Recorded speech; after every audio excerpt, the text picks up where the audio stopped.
She was a nurse, a mother, a wife, full of life, full of laughter, full of God. Then the illness came.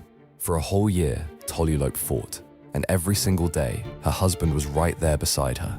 He put everything down, everything, just to hold her hand through it all.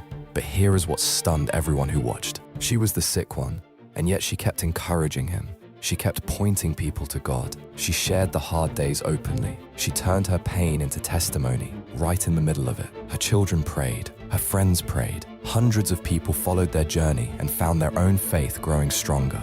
When she passed, she left no bitterness behind. Not one trace, only conviction. The kind that gets inside you and will not leave. Her husband, her children, and every single person who knew her walked away changed. Not because her story ended well by the world's standards, but because she showed them how to trust God when it costs you everything. That kind of faith outlives any of us.